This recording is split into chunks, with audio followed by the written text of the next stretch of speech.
안녕하십니까, 이희영입니다. 안녕하세요. 오늘은 프리뷰 15번째 팀이죠. 워싱턴 내셔널스 해보도록 하겠습니다. 15번째. 이제 끝나가네. 지난 시즌에 이 시점에서 한 7팀 정도 했더라고요.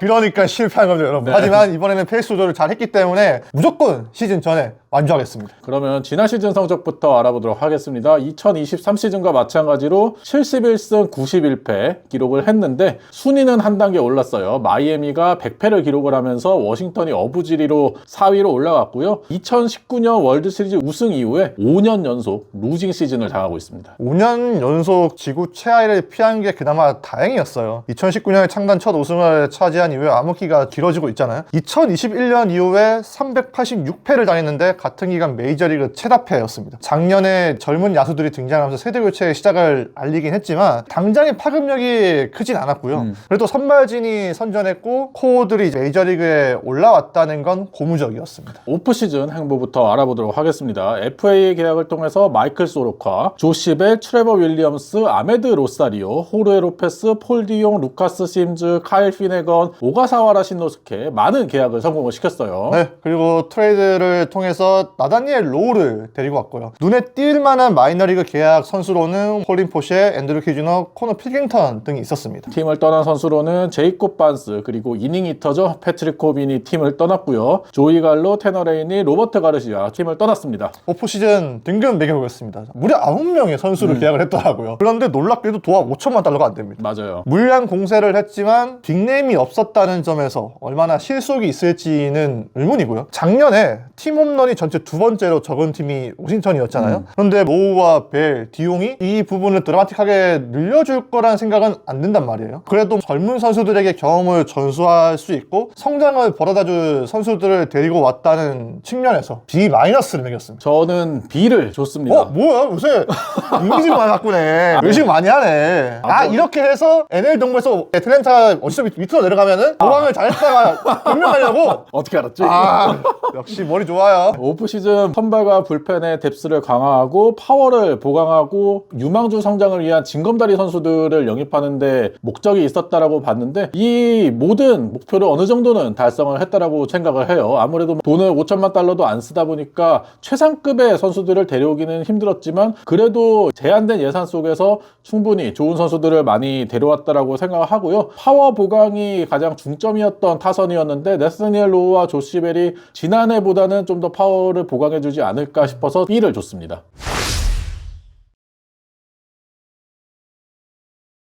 예상 라인업 알아보도록 하겠습니다. 1번에 CJ 에브럼스, 딜런 크루스, 제임스 우드, 네서니얼 로우, 조시 벨, 루이스 가르시아, 케이버트 로이스, 폴 디용, 제이콥 영이 라인업을 구성하게 돼요. 예상 선발진은 작년에 경험을 쌓았던 투수들이 많이 올라왔습니다. 맥켄지 고우가 1선발을 맡을 것으로 보이고 제이크 어빈, 미첼 파커, 트레버 윌리엄스, 마이클 소로카가 그 뒤를 따르게 됩니다. 예상 불펜 알아보면 카일 피네건이 다시 마무리를 볼 것으로 보이고요. 호르헤 로페즈, 데릭 로우, 호세 페레르, 루카스 심즈가 불펜을 구성하겠습니다.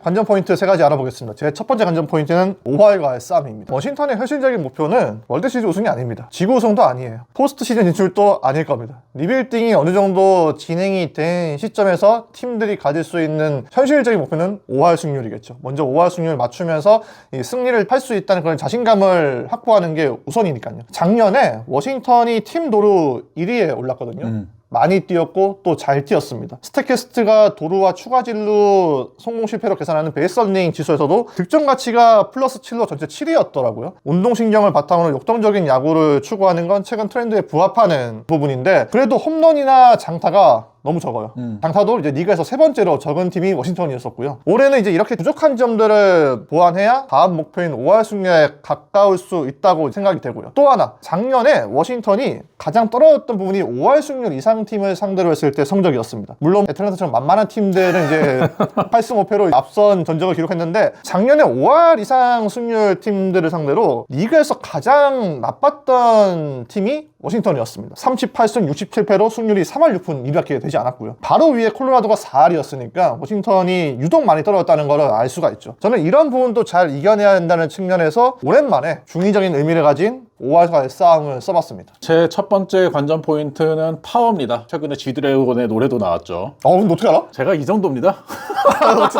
어떻게 하냐? 이 정도는 알지. 이상한데? 어색한데 오늘 좀 약간. 네. 2024 시즌에 홈런이 135개, 메이저리그 29위였고요. 2021년부터 2024년까지 5시즌 동안 홈런이 604개, 메이저리그 29위였습니다. 2019년 월드시리즈 우승한 이후에 162경기 체제에서 30홈런 타자가 단 한 명도 없었던 워싱턴이었어요. 지난 시즌에 워싱턴의 타구 속도가 88.1마일, 메이저리그 26위였고요. 하드히트 비율도 메이저리그 23위였습니다. 홈런에 의한 득점이 메이저리그 전체 최하위였어요. 33.5%거든요. 물론 너무 홈런에 의존하는 것도 좋지 않지만 홈런이 최근에 트렌드가 된 메이저리그에서 홈런에 의한 득점이 너무 적다는 것도 문제점이라고 생각을 합니다. 그런 상황에서 이번 오프시즌에 네서니얼 로우, 조시벨 두 명의 장타력을 갖춘 선수들을 데려왔거든요. 물론 이 선수들에게 30홈런까지는 기대하진 않을 수 있지만 충분히 20홈런 이상을 때려줄 수 있는 선수라는 점에서 중심 타자로서 지난 시즌보다는 파워가 좀 더 증가하지 않을까라는 생각이 들고요. 거기에 딜런 크루스나 파워가 좋은 제임스 우드 같은 선수들도 홈런을 충분히 기대할 수 있는 선수들이거든요. 지난 시즌보다 조금 더 홈런을 많이 쳐야만이 앞서 이창석 기자가 얘기한 5할 승률도 도전해 볼 수 있을 거라고 생각해서 파워를 관전 포인트로 뽑아봤습니다. 근데 생각보다 제임스 우드 파워가 이렇게 메이저리그에서는 두각을 못 드러내던데? 그렇죠. 마이너에서는 진짜 파워가 엄청난 선수로 평가를 받았는데 그러니까. 메이저에서는 그 정도는 아니었어요. 제 두 번째 관전 포인트는 기본기 장착입니다. 저는 젊은 야수들이 팀의 중심으로 있는 팀은 기본기 갖추는 걸 으뜸이라고 생각을 합니다. 기본이라는 게 평생 야구를 해오면서 이 선수들이 야구의 최고 무대인 메이저리그까지 올라왔기 때문에 저는 기본기를 놓치는 거는 프로 선수로서의 덕목을 갖추지 못했다라고 보거든요. 그런데 작년에 워싱턴이 실책이 전체 세 번째로 많은 팀이었습니다. 109개였죠. 디펜시브 런세이브도 마이너스 21로 안 좋았고 OAA 역시 마이너스 23으로 낙제점이었거든요. 중견수 제이콥 영이 정말 뛰어난 수비 보여줬잖아요. 근데 영을 제외하고는 거의 대부분의 선수들이 수비가 별로 안 좋았습니다. 특히 내야 센터라인, 에이브람스는 말할 것도 없고 루이스 가르시아 2루 수비도 상당히 불안했죠. 내셔널리그 2루 중에 가장 실책이 많은 선수가 가르시아였습니다. 케이버트 루이스도 밀착마크에서 가르쳤는데 조금 나아지긴 했지만 여전히 리그 평균보다 떨어지는 수비를 갖춘 포수거든요. 그래서 이 수비가 반드시 달라져야 되고 여기에 루상의 주자가 있을 때 접근법이 좀 바뀌어야 될 것 같아요. 희생번트 시도가 리그에서 가장 많았는데 성공률이 44.8%로 리그 세 번째로 맞았습니다. 여기에 그라운드 병살타 비중도 11.7%로 리그 두 번째로 높았거든요. 주자가 있을 때 너무 서두르다 보니까 이를 그르쳤다는 걸 짐작을 할 수가 있는 기록들인데 저는 올해 이런 점들이 침착하게 대처가 돼야 된다고 생각을 하고요. 마지막으로 프로 선수가 갖춰야 될 기본적인 마음가짐. CJ 에이브람스가 좀 전반기에 잘했다고 이제 거기 도취돼가지고 경기 있는 아침까지 카지노에 있고 이런 무책임한 이슈는 더 이상 만들지 말아야 됐고 저는 이 모든 걸 아우르기 위해서 기본기를 두 번째 관전 포인트로 써봤습니다. 제 두 번째 관전 포인트는 인내심입니다. 워싱턴 타선에서 파워와 함께 가장 부족한 점이 타선에서의 인내심이거든요. 타석당 투구수가 3.79개, 메이저리그 28위였고요. 체이스 퍼센테이지가 29.5%, 메이저리그 최다 9위였습니다. 그러면서 타석당 볼넷률도 7.6%, 메이저리그 24위였는데 주요 타자들의 타석당 투구수를 보면 제임스 우드가 4.15개, 워싱턴에서 가장 많았어요. CJ 에이브럼스가 근데 3.73개, 제이콥 영 3.74, 루이스 가르시아 3.57, 키버트 루이스는 3.41개였습니다. 주축 타자들이 이렇게 타선에서 너무 배트가 많이 나오다 보니까 승부가 계속해서 끌려다니는 경우가 많았고요. 스프링 트레이닝 기간 동안에 타석에서의 인내심을 좀 더 올리기 위해서 새로운 방법을 고안해낸 게 클럽하우스 게시판에 스윙 결정 차트라는 거를 게시를 했더라고요. 그러면서 스트라이크 존에 들어오는 공에 스윙을 하면은 플러스 1점, 스트라이크 존 한복판에 들어오는 공을 놓치면 마이너스, 볼에 배트가 나오면 또 마이너스, 이런 식으로 스윙에 대한 결과를 매겨서 선수들별로 이제 순위를 쭉 매긴다고 합니다. 그럼 골자면 벌금 내야 돼요? 그런 게 있겠죠. 그 전에도 워싱턴이 이러한 시각 자료를 굉장히 많이 활용을 했는데 2022년부터 2023년까지 에릭영 주니어 1루 코치가 주루 플레이 차트를 또 게시판에 게시를 하면서 그게 또 워싱턴에서 효과를 봤었거든요. 스윙 결정 차트가 과연 올 시즌에도 타선의 인내심을 끌어올릴 수 있을지 봐야겠고요. 마르텐스 감독은 체이스 비율을 30% 이하로 낮추는 게 목표라고 얘기를 했고, 다넬 코스 타격 코치도 스트라이크 존을 확장해서 상대 투수들을 도와줘서는 절대 안 되고 이 차트를 선수들이 직접 보면서 서로 피드백할 기회도 잡고 더 발전하는 모습 모습이 필요하다라고 얘기를 했거든요. 선수인 알렉스 콜도 이러한 경쟁을 통해서 공격력이 더 강화될 것이다라고 얘기를 했습니다. 물론 체이스 컨택률도 상당히 높은 워싱턴이거든요. 근데 체이스 컨택이 높다고 해서 좋은 타구를 만들 수 그치. 있는 건 아니잖아요. 네. 그렇기 때문에 앞서 말씀드린 대로 타구의 질이 썩 좋지 못했던 워싱턴이었는데 올 시즌에는 타석에서 인내심을 발휘하면서 스트라이크 존에 들어오는 공을 공략할 수 있을지가 주요 요인이라고 생각을 해서 관전 포인트로 뽑아봤어요. 근데 그거 매겨가지고 플러스 되는 선수들은 한 3명 있고 막 나머지 다 마이너스 50, 60이 되면 어떻게 되는 그럼 뭐 올해도 망하는 거지. 찌어리 같은데?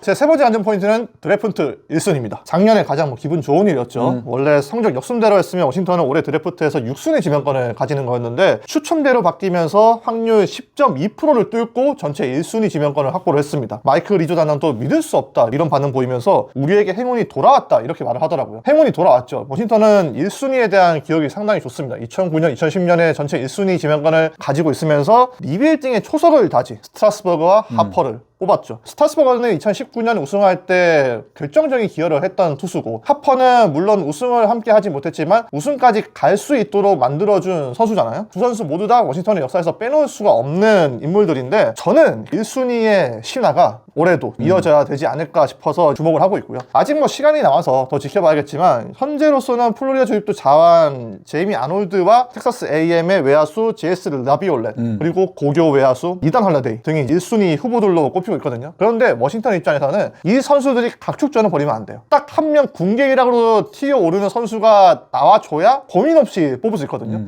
확실하게 1순위로 치고 올라오는 선수가 있길 바라는 마음에서 저는 드래프트 1순위가 중요할 것으로 생각이 됩니다. 제 마지막 관전 포인트는 원투 펀치를 찾아랍니다. 선발진 얘기인데요. 마이크 리조 단장이 선발진의 뎁스가 성공의 열쇠라고 얘기를 하면서 오프 시즌에 선발 뎁스를 강화를 많이 했어요. 지난 시즌 성장을 했었던 맥켄지 고어, 미첼 파커, 제이커빈 그리고 BJ 헐츠 이런 젊은 선수들도 있고 트레버 윌리엄스도 지난 시즌 부상이 있었지만 로테이션에서 좋은 활약을 해줬고요. 거기에다가 이번 오프 시즌에 마이클 소로카, 오가사와라 신노스케 이런 선수들이 또 데려왔고 또 케이드 카발리도 올 시즌에 복귀를 할 것으로 예상이 되고 있거든요. 그렇기 때문에 일단 선발 뎁스는 확실하게 채워놓은 워싱턴 내셔널스인데 그 중에서 원투 펀치를 이뤄줄 선수들이 필요하다고 생각을 하거든요. 지난 시즌에 팀 퀄리티 스타트가 31%, 메이저리그 23위에 불과했습니다. 맥켄지 고어가 지난 시즌 통산 처음으로 규정 이닝 투구를 했고 피홈런도 2023 시즌보다 감소를 했지만 여전히 좀 제구에서는 기복이 있는 모습이었고 퀄리티 스타트도 그러면서 많이 기록을 하지는 못했거든요. 지난 시즌에 20경기 선발 이상 등판한 투수 중에서 퀄리티 스타트 퍼센테이지가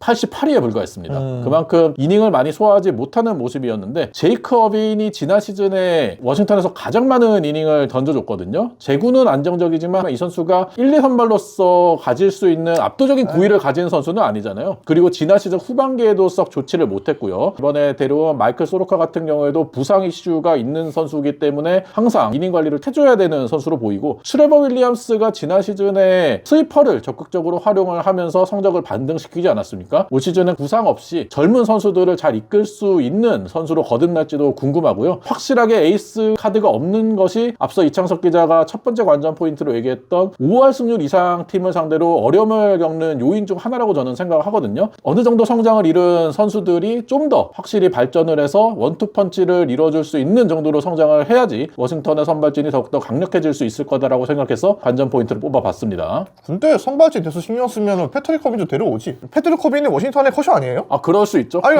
그러면 그렇게 되면 이제 좀 데려와서 후배들한테 친근한 리더니까 전수도 하고 노하우도 좀 정이 없네, 리조 단장이. 아직 뭐 계약 안 했으니까 모르죠. 아, 중간에 온다. 커셔 그럴 수 있지.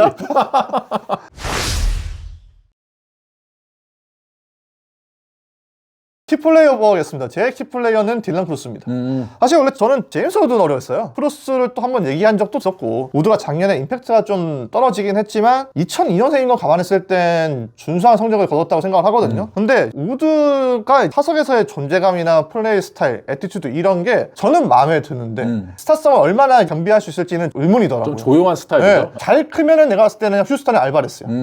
그런데 알바레스처럼 크는 건 쉽진 않잖아. 그렇죠. 그럼에도 불구하고 순수 재능을 봤을 땐 그래도 우드보다는 크루스가 위라고 생각해서 크루스를 뽑았고요. 작년에 크루스가 타율이 좀 떨어지긴 했지만 뭐 세부 지표에서는 더 괜찮은 모습을 보여줬습니다. 타구의 진로 계산되는 기대 타율도 2할 오픈 3리, 기대 장타율도 4할 1푼 8리로 더 좋았고 아웃존 스윙률이나 헛스윙률 이런 부분들이 메이저리그 평균보다는 더 괜찮았어요. 또 뭐 공격이나 수비, 주루에서도 모두 기여할 수 있는 선수고 좌타자들이 많은 상위 타선에서 딜런 크루스가 우타자로서 밸런스를 잡아줘야 되기 때문에 키플레이어로 이제 선정을 해봤습니다. 제 키플레이어도 타선에서 주목을 했는데요. 케이버트 루이스입니다. 케이버트 루이스가 지난 시즌에 역시나 성장을 하질 못했어요. 2할 2푼 9리에 홈런도 13개, 조정 득점 생산력이 고작 87에 불과했고요. 팬그래프 기준 승리 기여도가 마이너스 0.3이었습니다. 워싱턴에서의 통산 4시즌을 봐도 승리 기여도가 1.3에 불과하고요. 공격뿐 아니라 수비에서도 엉망진창이에요. 최근 2시즌에 도루 허용이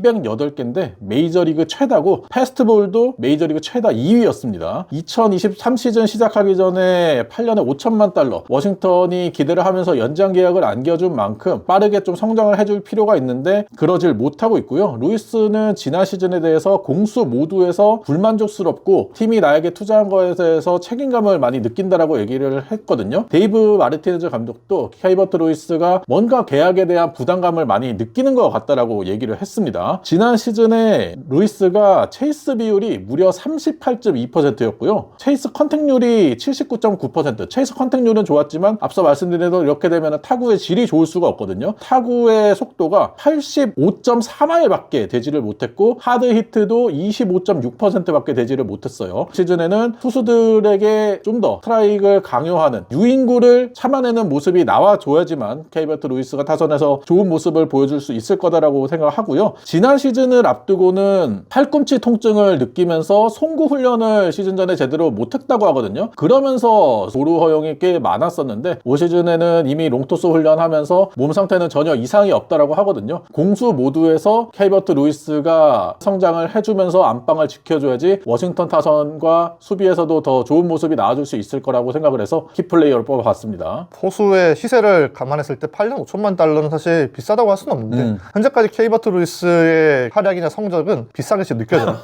그게 문제인 거죠. 맞습니다.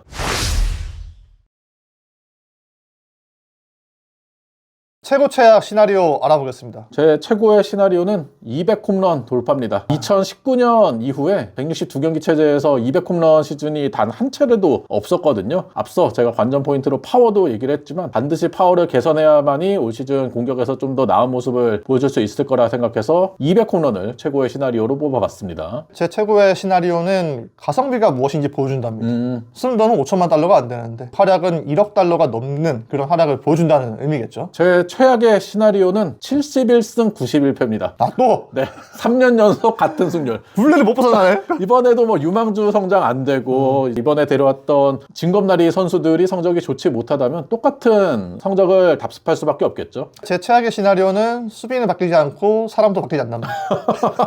맞아요. 에이브람스 지난해 행동들이 너무 실망스러워서 걱정이 되는데 이 걱정이 부디 기울길 바라봅니다.